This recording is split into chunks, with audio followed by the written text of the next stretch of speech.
ସାତକାଣ୍ଡ ରାମାୟଣ ମଧ୍ୟରୁ ଆଜି ଆମେ ଲଙ୍କାକାଣ୍ଡ ସମ୍ପର୍କରେ ଜାଣିବା ଯେ ଲଙ୍କାକାଣ୍ଡ ବାଲ୍ମୀକି ଯେତେବେଳେ ରାମାୟଣ ରଚନା କଲେ ତାକୁ 7ଟି କାଣ୍ଡରେ ସେ ବିଭକ୍ତ କରିଛନ୍ତି ଏବଂ 7 କାଣ୍ଡ ମଧ୍ୟରୁ ଏ ଯେଉଁ ଲଙ୍କାକାଣ୍ଡ ହେଉଛି ଅନ୍ୟତମ ଏବଂ ରାମ ଏବଂ ରାବଣଙ୍କ ମଧ୍ୟରେ ଯୁଦ୍ଧ ଏବଂ ରାବଣ ବଧ ଏଥିରେ ସୁନ୍ଦର ଭାବରେ ବର୍ଣ୍ଣନା କରାଯାଇଛି।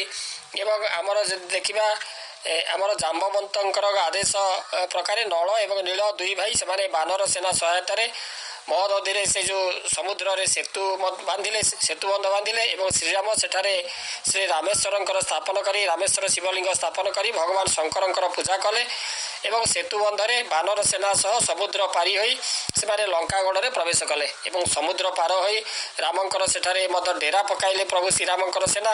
ଏକଥା ଜାଣିପାରି ରାବଣ ଅତ୍ୟନ୍ତ ବ୍ୟାକୁଳ ହୋଇ ଉଠିଲେ।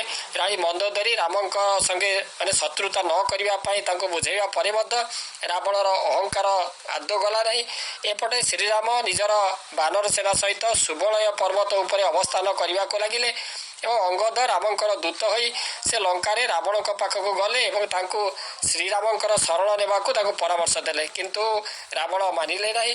ଶାନ୍ତିର ସମସ୍ତ ପ୍ରଚେଷ୍ଟା ବିଫଳ ହୋଇଯିବା ପରେ ଯୁଦ୍ଧ ଆରମ୍ଭ ହୋଇଗଲା ଏବଂ ଲକ୍ଷ୍ମଣ ଏବଂ ମେଘନାଦଙ୍କ ମଧ୍ୟରେ ଭୟଙ୍କର ଯୁଦ୍ଧ ହେଲା ଏବଂ ଶକ୍ତି ବାଣର ପ୍ରହାରରେ ଲକ୍ଷ୍ମଣ ମୂର୍ଚ୍ଛା ହୋଇଗଲେ। ତାଙ୍କର ସେ କ'ଣ ହେଲା ନା ଲକ୍ଷ୍ମଣଙ୍କର ଶକ୍ତିଭେଦ ହେଲା ଏବଂ ତାଙ୍କର ଯେଉଁ ଚିକିତ୍ସା ପାଇଁ ହନୁମାନ ସୁଷେଣ ବୈଦ୍ୟଙ୍କୁ ସେ ଲଙ୍କାରୁ ଉଠାଇ ଆଣିଲେ ଏବଂ ତାଙ୍କରି ପରାମର୍ଶରେ ସେ ଯେ ସଞ୍ଜୀବନୀ ଆଣିବାକୁ ସେ ମଧ୍ୟ ଗଲେ ଏବଂ ଗୁପ୍ତଚରଙ୍କ ଠାରୁ ସମ୍ବାଦ ପାଇ ରାବଣ ହନୁମାନଙ୍କର କାର୍ଯ୍ୟରେ ବାଧା ଦେବା ନିମନ୍ତେ କାଳଦେବୀଙ୍କୁ ପ୍ରେରଣ କଲେ, କିନ୍ତୁ ହନୁମାନ କାଳଦେବୀଙ୍କୁ ବଧ କରିଦେଲେ ଏବଂ ଔଷଧି ବୃକ୍ଷ ସଞ୍ଜୀବନୀ ଚିହ୍ନଟ କରିନପାରି ହନୁମାନ ପୁରା ଗନ୍ଧବର୍ଦ୍ଧନ ପର୍ବତକୁ ଉଠାଇ ଆଣିଲେ ଏବଂ ପଥରେ ଏଇ ଯେଉଁ ରାଜା ଭରତ ଯିଏକି ଅଯୋଧ୍ୟାର ଯେଉଁ ରାଜା ମାନେ ସେ ରାମଙ୍କର ପାଦୁକା ସ୍ଥାପନ କରି ସେ ପୂଜା କରୁଛନ୍ତି, ରାଜ୍ୟ ପରିଚାଳନା କରୁଛନ୍ତି ଭରତ, ସେ ଯେଉଁ ଭରତ ହନୁମାନଙ୍କୁ କେହି ଜଣେ ରାକ୍ଷସ ମନେ କରି ସେ ବାଣ ପ୍ରୟୋଗ କରି ତାଙ୍କୁ ମୂର୍ଚ୍ଛିତ କରିଦେଲେ।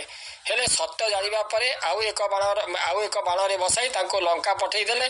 ଏପଟେ ଔଷଧି ଆସିବାରେ ଯେଉଁ ବିଳମ୍ବ ହେବାର ଦେଖି ପ୍ରଭୁ ଶ୍ରୀରାମ ବିଳାପ କରିବାକୁ ଲାଗିଲେ ଏବଂ ହନୁମାନ ସେ ଔଷଧି ବୃକ୍ଷ ସହ ପହଞ୍ଚି ଯିବାରେ ସୁଷେଣ ସେ ଯେଉଁ ଔଷଧି ପ୍ରୟୋଗ କରି ଲକ୍ଷ୍ମଣଙ୍କୁ ସୁସ୍ଥ କରିଦେଲେ ଏବଂ ଇତିମଧ୍ୟରେ ଏଇ ଯେଉଁ ରାବଣ ସେ ଯୁଦ୍ଧ ନିମିତ୍ତ କୁମ୍ଭକର୍ଣ୍ଣକୁ ନିଦ୍ରାରୁ ଉଠାଇଲେ। କୁମ୍ଭକର୍ଣ୍ଣ ମଧ୍ୟ ପ୍ରଥମେ ରାବଣଙ୍କୁ ରାମଙ୍କ ସହ ଯୁଦ୍ଧ ନ କରିବାକୁ ସେ ବ୍ୟର୍ଥ ପରାମର୍ଶ ମଧ୍ୟ ଦେଲେ। ଯୁଦ୍ଧରେ କୁମ୍ଭକର୍ଣ୍ଣ ରାମଙ୍କ ହାତରେ ପରମଗତି ପ୍ରାପ୍ତ ହେଲେ। ଯୁଦ୍ଧରେ ଲକ୍ଷ୍ମଣଙ୍କ ହାତରେ ମେଘନାଦଙ୍କର ମଧ୍ୟ ବଧ ହେଲା ଏବଂ ରାମ ଏବଂ ରାବଣ ମଧ୍ୟରେ ଘୋର ଯୁଦ୍ଧ ହେଲା ଏବଂ ପରିଶେଷରେ ରାମଙ୍କ ହାତରେ ରାବଣଙ୍କର ଯେଉଁ ନିଧନ ହେଲା। ଏଇଭଳି ରହିଛି ଯେଉଁ ଲଙ୍କାକାଣ୍ଡରେ ଏସବୁ ବର୍ଣ୍ଣନା ରହିଛି। ତେଣୁ ଲଙ୍କାକାଣ୍ଡ ସୁନ୍ଦର ସୁନ୍ଦର ଭାବରେ ବର୍ଣ୍ଣନା କରିଛନ୍ତି। ଯଦି ଦେଖିବା ବାଲ୍ମୀକି ସେ ଏଇ ଯେଉଁ ଲଙ୍କାକାଣ୍ଡ 7ଟି କାଣ୍ଡ ମଧ୍ୟରୁ ଏଇ ଯେଉଁ ଲଙ୍କାକାଣ୍ଡ ହେଉଛି ଅନ୍ୟତମ।